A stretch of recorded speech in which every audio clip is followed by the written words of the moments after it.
Over the last few videos, there's been a lot of nonsense, but thanks to your feedback, I know exactly how to fix it.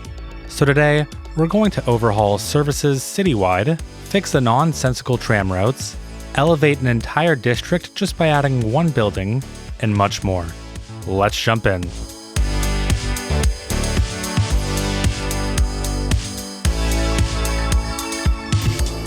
So let's start in Barlow Acres to implement some feedback and improvements. Now I think the biggest one that jumped out to me was our tram lines. And if you didn't catch the last one, we have three main routes in this area. Line 1 and 2 are the ones we're going to focus on today. Line 1 follows alongside Main Street, which for some reason is called Lake Street. And essentially all it's doing is looping around these stations and then following back. And then Line 2, which for some reason is called Lake Street, essentially what it's doing is looping around these stations, following along this top side, looping back again here, and then doing all of that in reverse. And this is just overly complicated and unnecessary. The main piece of feedback was to set up a route that does the full loop, and then another route that does the reverse loop. And honestly, I don't know what I was thinking when I made these routes. So let's get this fixed. We're going to start by deleting both of these tram stations, and everyone dislikes that. Now let's zoom into our left one over here, and we're going to clean this up a bit, so we'll get rid of all of our stops. We'll get rid of these tracks, and these one-ways because we won't need them anymore. Also get rid of this surface, and our new configuration shouldn't need this pedestrian road, which is actually something I'm really looking forward to. I also think I'm going to get rid of these routes as well, because they're only going to serve to make things more complex. There we go. Now we're ready to grab one of the tram parallel stations, and we're going to turn on show markers. That way we can see where the connection is made for our utilities. And I really wish we could have just a bit more setback on this. It's almost perfect. But it seems like this is the best I'm going to get, so I'll just place it right here. Now we'll take our double tram track and just connect this directly in. We'll need to get rid of this surface and these trees. And now we're going to delete this tram track. That way we can get it to come in at a straight angle. So we'll snap directly to our tram track, send it directly across, delete this curved road, and now we'll just make a new curve. Last but not least, we'll just get rid of the lights right here. Now I'm going to do the exact same thing with our other station over here.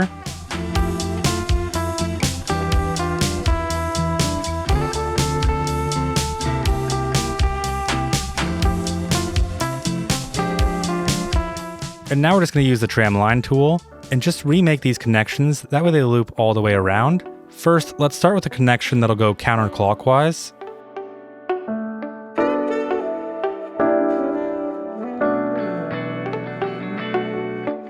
And for now, we're just going to call it line number 1, main, counterclockwise. I'm going to drop the ticket price down to $2, and we'll maintain the 3 vehicles, but let's change the color to be a nice orange. And now we're just going to make the clockwise route.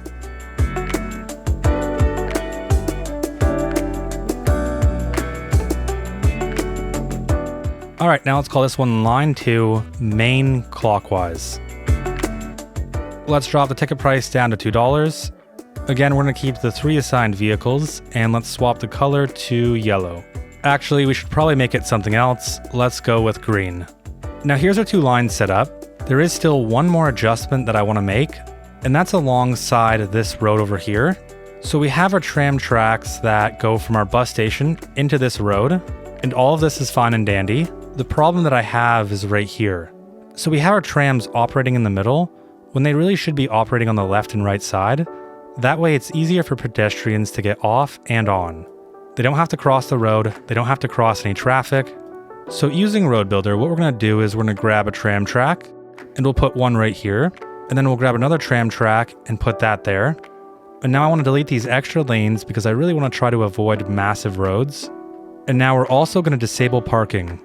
And that's because, 1, I don't even think there's enough room to park here, but 2, there should be a clear sight line between the pedestrian and the sidewalk. I'm going to call this a 4-lane divided tram road. And now with our new tram road, we're going to upgrade everything that branches off from this road. So these 2 sections right here, along with all of this as well. And unfortunately that got rid of our retaining wall, should be an easy fix. Now let's also upgrade all the way down to our city hall. Now I want to grab these bus stops and we're going to move them to where our tram stop is.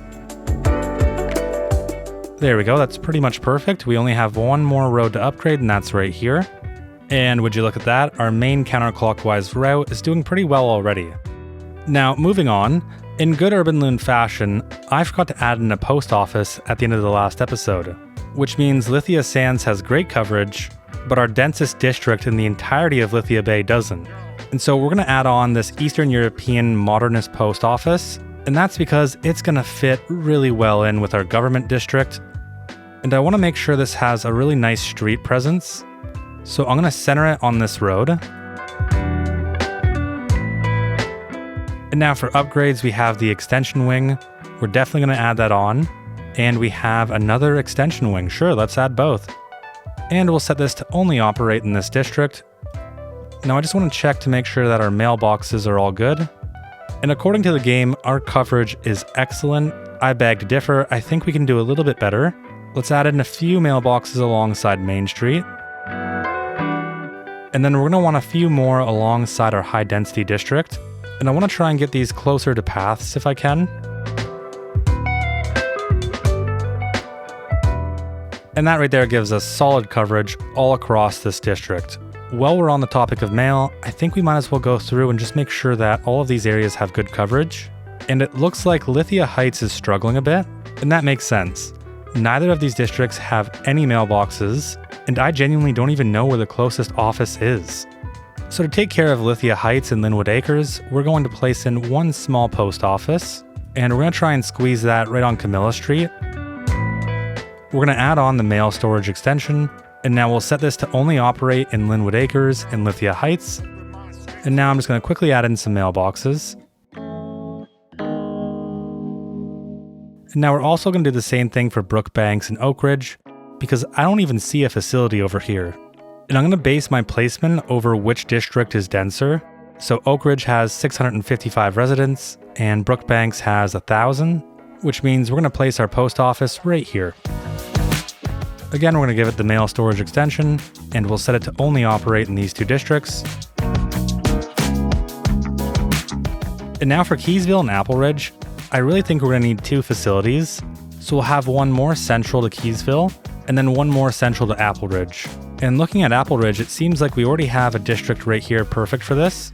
So let's get this post office placed right there. Again, we'll throw in the upgrade, and we'll set this to only operate in Apple Ridge. And now for Keysville, there was really two locations that I was thinking about. It was up here in this empty plot, or down over here by our park.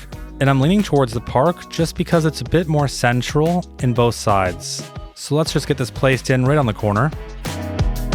Again, we'll add on our storage upgrade and we'll set this to only operate in Keysville. Now I'm just going to quickly add in all of the mailboxes.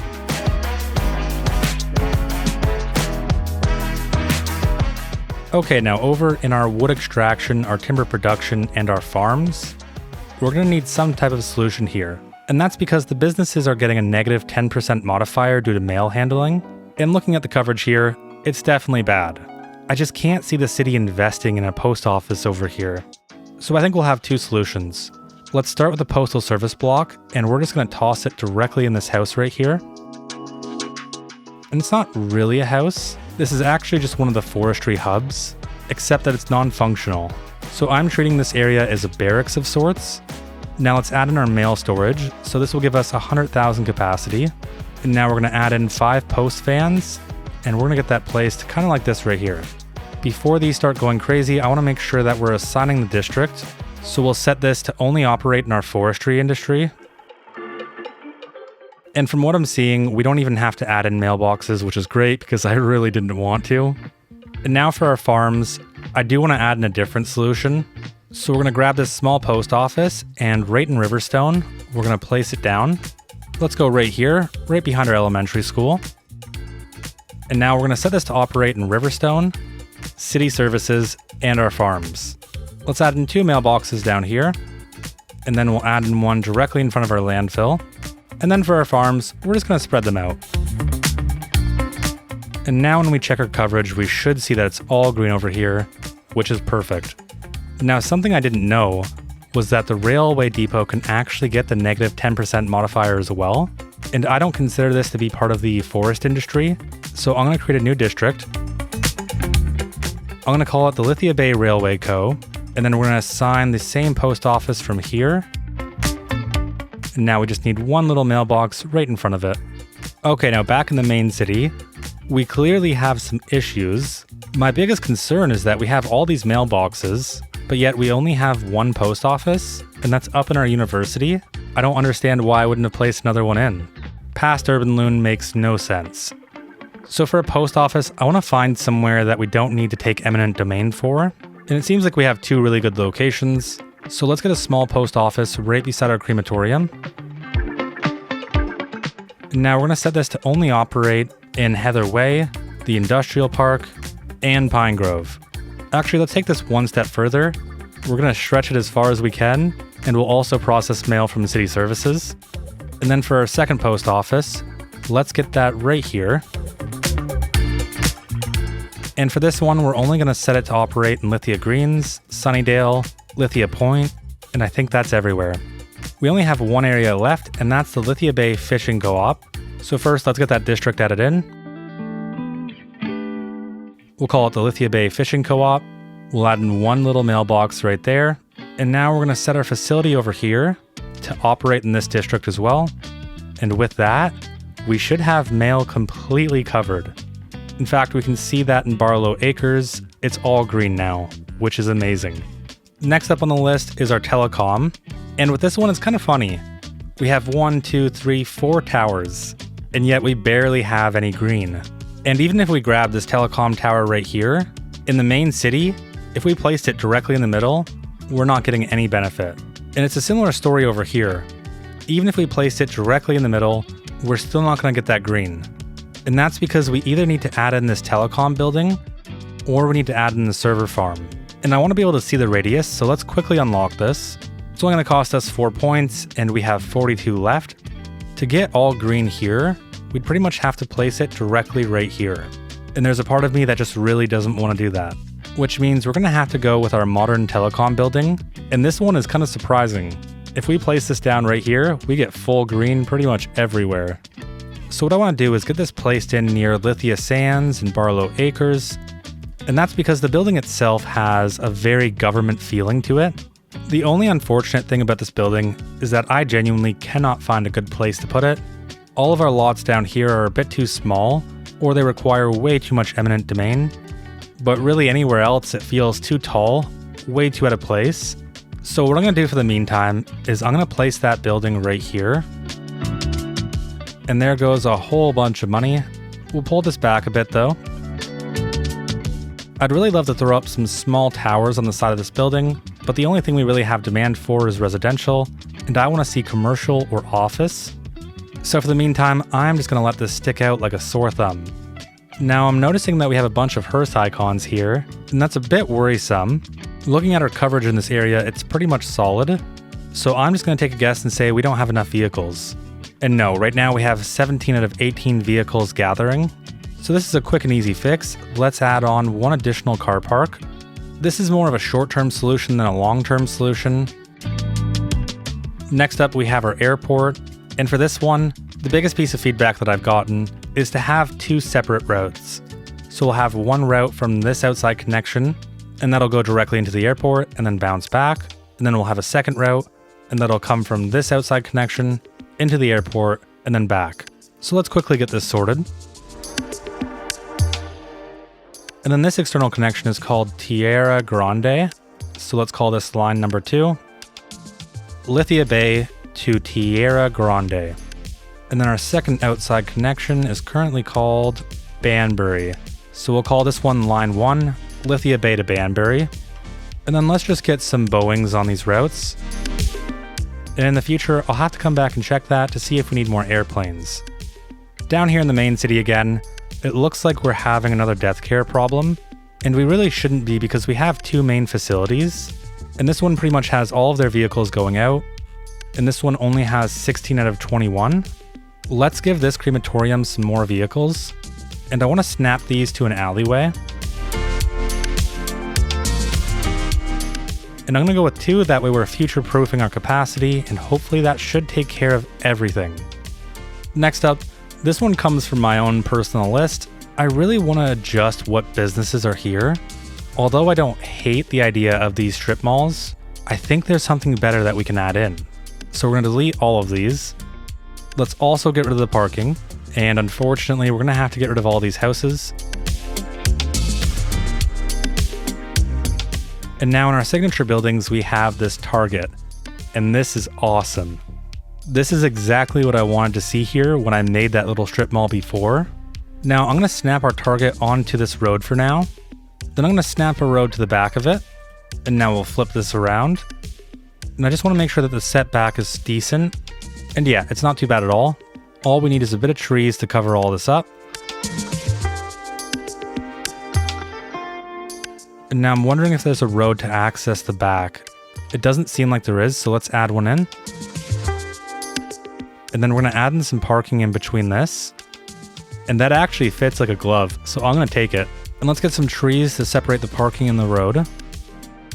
And then we don't want to connect the parking lot into this back road, because that'll be used exclusively by trucks. Now this parking asset is great and all, but let's get rid of these bushes, because what we can do instead is grab this path and send it in.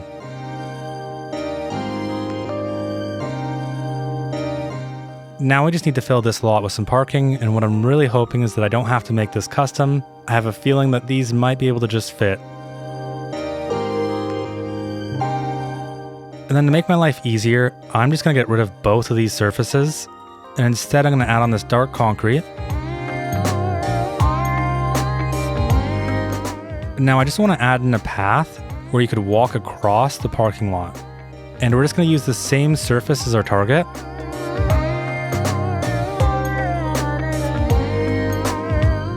And now let's just get rid of the plants. And then to make this actually function, we'll add in our invisible pedestrian path. And then all we're missing is one more connection for our transport trucks, and we're going to add that in right here. And actually, maybe if we're lucky, we can fit in some more parking. And it seems like we have just enough room. And maybe what we can say is that this is employee parking, and this is definitely going to have to connect into our road. And then again, we're just going to throw some more trees down. And we'll make sure this path is connected in. That is looking so much better than what was here before. I love it. Something I don't love is these houses are still destroyed. So I'm going to delete all of them, and then I'm just going to replop them all in.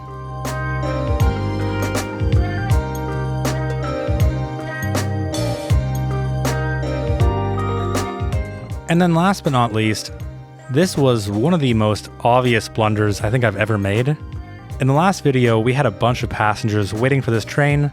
Thankfully now we don't have as many, but that's only because I increased the vehicles to 7. And that's definitely not necessary because all we have to do is increase the capacity of each train. So right now we have a 4 car. Let's swap this to be a 7 car. And we're going to take our vehicles down all the way to 5. And we'll see how that plays out soon. Now for detailing, there's really only one thing I want to do. And that's fix up our Target just a little bit more. Because right now, it's about a 5 out of 10. But with a bit of detailing, we're going to make this a 10 out of 10. So with that in mind, let's jump into detailing.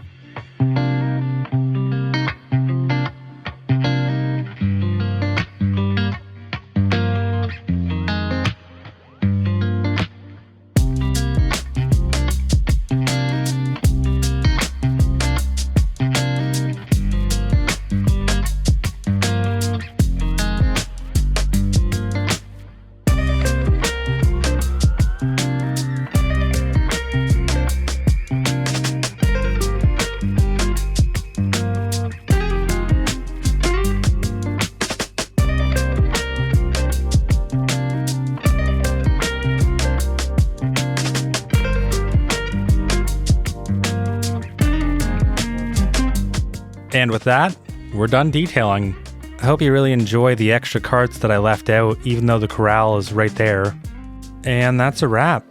If you made it this far, thanks for watching. I really do hope you enjoyed. Massive shout out to all of our amazing Patreon and YouTube members. Today's shoutouts go to Jake Hill, Gary Key, Deku, and Freya Stark, and to everyone else supporting the channel in any way.